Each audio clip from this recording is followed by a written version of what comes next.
இன்னைக்கு நம்ம India third T20 ஆட்டத்தை சவுத் ஆப்பிரிக்கா அணிக்கு எதிராக விளையாண்டு முடிச்சிருக்காங்க. இப்படி இருக்க இரண்டாவது T20 ஆட்டம் தோத்ததுக்கு பழிக்கு பழி வாங்கும் விதமா இன்னைக்கு நம்ம இந்திய அணி சவுத் ஆப்பிரிக்கா அணியை கதற விட்டு மாபெரும் சரித்திர சாதனை வெற்றியை இன்னைக்கு நம்ம இந்தியா சவுத் ஆப்பிரிக்கா அணிக்கு எதிராக பதிவு பண்ணியிருக்காங்க. அந்த வகையில் இன்னைக்கும் டாஸ் ஜெயிச்ச சவுத் ஆப்பிரிக்கா அணி நம்ம இந்தியாவை மீண்டும் பேட்டிங் பண்ண வச்சுட்டாங்க. அதே போல ஓபனரா சஞ்சு சாம்சன், அபிஷேக் சர்மா ரெண்டு பேருமே வந்தாங்க. சஞ்சு சாம்சன் இன்னைக்கும் பார்த்தீங்கன்னா அவர் டக் அவுட் தான் ஆகியிருந்தாரு.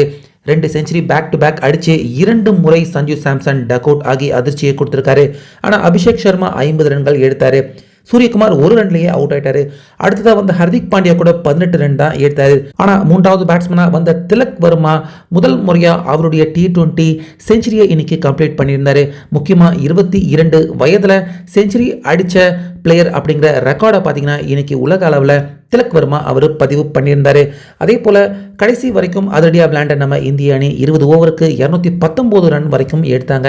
ஸோ இந்த மிகப்பெரிய டஃப்பான ஸ்கோரை சேசிங் பண்ண உள்ள வந்த சவுத் ஆப்பிரிக்கா அணி ஆரம்பத்தில் இருந்தே அவங்களும் அதிரடியாக நல்லா தான் விளையாண்டாங்க. நம்ம இந்தியா முதலாவது விக்கெட் எடுக்கவே ரொம்பவே போராடினாங்க அப்படின்னே சொல்லலாம்.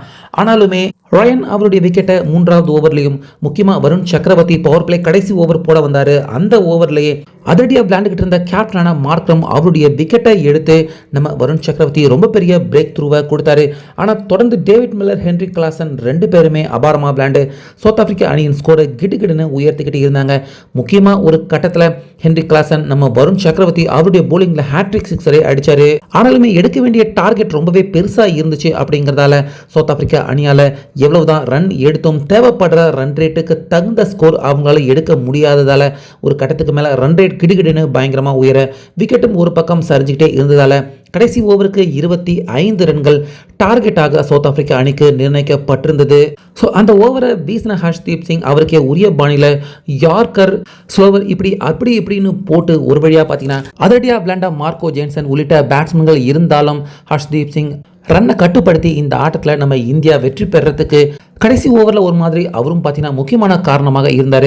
ஸோ அந்த வகையில் முக்கியமாக இன்னைக்கு திலக் வர்மா அவர் அடித்த அதிரடியான செஞ்சுரி இந்த மேட்ச்சில் நம்ம இந்தியா ஜெயிக்கிறதுக்கு முக்கியமான மிகப்பெரிய ஒரு காரணமாக திலக் வர்மா அவர் இன்ஜூரில் இருந்து வந்து கம்பேக் கொடுத்து இந்த செஞ்சுரியை அடிச்சிருக்காரு அப்படிங்கிறது குறிப்பிடத்தக்கது.